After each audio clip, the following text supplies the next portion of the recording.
മലയാള സംഗീത ലോകത്തെ വാനമ്പാടിയാണ് കെ.എസ്. ചിത്ര. കെ.എസ്. ചിത്രയെ അറിയാത്ത മലയാളികൾ ആരും തന്നെ ഉണ്ടാവില്ല. മാധുര്യമുള്ള ശബ്ദത്തിൻ്റെ ഉടമ കൂടിയാണ് ചിത്ര. മലയാള സംഗീത ലോകത്ത് സജീവമാണ് താരം.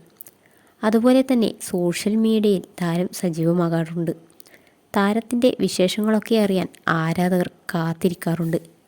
കല്യാണം കഴിഞ്ഞ് കുറേ നാളുകൾക്ക് ശേഷമാണ് ചിത്രയ്ക്ക് ഒരു മകൾ ജനിച്ചത്. എന്നാൽ ആ മകൾക്ക് ദൈവം അധികം ആയുസ് നൽകിയില്ല. ഒരുപാട് വേദനകൾക്കൊടുവിൽ പിന്നീട് ചിത്ര വീണ്ടും പൊതുവേദികളിൽ സജീവമായി.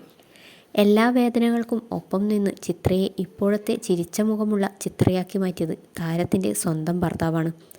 ഭർത്താവിനെക്കുറിച്ച് പറയുമ്പോൾ ചിത്രയ്ക്ക് 100 നാവാണ്. ഇപ്പോഴിതാ കെ.എസ്. ചിത്രയുടെയും ഭർത്താവിൻ്റെയും 36ാമത് വിവാഹ വാർഷികമാണ് കഴിഞ്ഞത്. 36 വർഷങ്ങൾ കടന്നുപോയപ്പോൾ ചിത്രയ്ക്ക് ഒരാഗ്രഹം. ഇത്തവണത്തെ വിവാഹ വാർഷികത്തിൽ ഒരു പ്രാവശ്യം കൂടി വിവാഹിതയാകണമെന്ന്. ഇപ്പോഴിതാ 36ാം വിവാഹ വാർഷികത്തിൽ പരസ്പരം മാല ചാർത്തി എത്തിയിരിക്കുകയാണ് ചിത്രയും ഭർത്താവും. മകളുടെ ചിത്രത്തിന് അരികെ നിന്ന് മാല ചാർത്തിയെടുത്ത ഫോട്ടോ ആണ് സോഷ്യൽ മീഡിയയിൽ നിറഞ്ഞു നിൽക്കുന്നത്. നിരവധി പേരാണ് താരത്തിനും ഭർത്താവിനും ആശംസകളുമായി എത്തിയിരിക്കുന്നത്. ചിത്രയുടെ ജീവിതത്തിലെ ഏറ്റവും വലിയ ആഗ്രഹമായിരുന്നു മകളുടെ ഫോട്ടോയ്ക്ക് മുന്നിൽ നിന്നും മാല ചാർത്തി നിൽക്കണമെന്ന്. ഒരുപാട് വർഷങ്ങൾക്ക് ശേഷം കാത്തിരിപ്പിനും പ്രാർത്ഥനകൾക്കുമൊടുവിൽ കിട്ടിയ സ്വത്തായിരുന്നു ചിത്രയുടെ മകൾ നന്ദന.